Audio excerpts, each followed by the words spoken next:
క్రీస్తునందున్న ప్రియులకు ప్రేమతో వందనాలు తెలియజేయుచున్నాను. డిసెంబర్ నెల 22వ తేదీ 2024. ఈరోజు దేవుడు మనకు చేస్తున్న వాగ్దానం ఏమిటనగా సామెతల గ్రంథము 20వ అధ్యాయము 7వ వచనం. యథార్థ వర్తనుడగు నీతిమంతుని పిల్లలు వాని తదనంతరము ధన్యులగుదురు. ఆమేన్. నా ప్రియమైన సహోదరి సహోదరులారా, ఈ లోకంలో పిల్లలు కలిగిన ప్రతి తల్లిదండ్రి తమ సుఖాలను, తమ ఆరోగ్యాన్ని, తమ ప్రాణాలను సైతం లెక్క చేయకుండా తాము ఏమైపోయినా పర్లేదు, పిల్లలు బాగుండాలని, ఉన్నంత వరకే కాదు మేము పోయిన తర్వాత కూడా పిల్లలు ఇబ్బంది పడకూడదని వారి కొరకు ఎంతో ప్రయాసపడుతున్నారు. ఎంతో దూరము వెళ్ళి కష్టపడి సంపదను సమకూరుస్తూ ఉన్నారు. దేవునికి మహిమ కలుగును గాక. మంచిదే. అయితే మనం వారి కొరకు పడే కష్టము, మనము వారి కొరకు సమకూర్చే సంపద యథార్థమైన జీవితం కలిగి నీతితో సంపాదించినదైతే మనం ఉన్నప్పుడే కాదు, మనం పోయిన తర్వాత కూడా పిల్లలు క్షేమంగా జీవిస్తారు. దేవునికి మహిమ కలుగును గాక. అయితే చాలా మంది తల్లిదండ్రులు యథార్థతను వదిలి, నీతిని వదిలి అన్యాయంగా, అక్రమంగా మోసాలు చేస్తూ, లంచాలు తీసుకుంటూ, అబద్ధాలాడుతూ, ఎవడు ఏమైపోయినా పర్లేదు, నేను నా కుటుంబం బాగుండాలి, నా పిల్లలు ఏ కొరత లేకుండా జీవించాలని రకరకాల పాపిష్టి పనులు చేస్తూ సంపదను పిల్లల కొరకు సమకూరుస్తున్నాడు.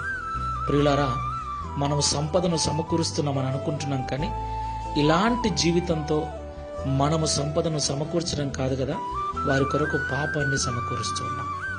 మనం ఉన్నప్పుడే కాదు, ఒకవేళ మనం ఉన్నప్పుడు వారు బాగుంటారేమో, కానీ మనం పోయిన తర్వాత వారి జీవితం పతనమైపోతుంది.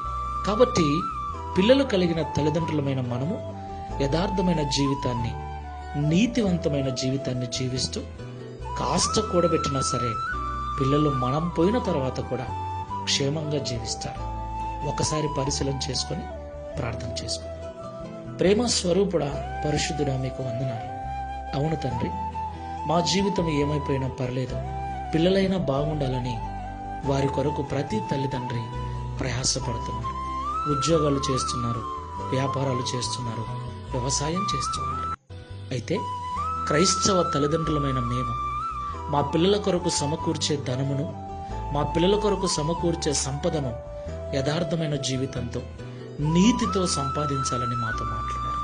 అప్పుడే మేమున్నప్పుడు మాత్రమే కాకుండా మేము ఈ లోకాన్ని విడిచిన తర్వాత కూడా మా పిల్లలు ధన్యులుగా మంచి జీవితం జీవిస్తారని మాతో మాట్లాడారు.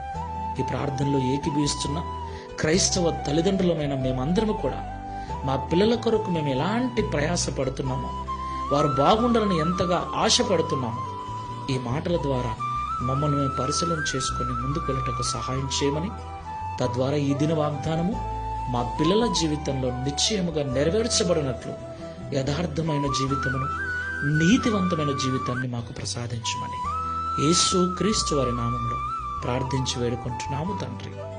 ఆమేన్. Praise the lord. God bless you.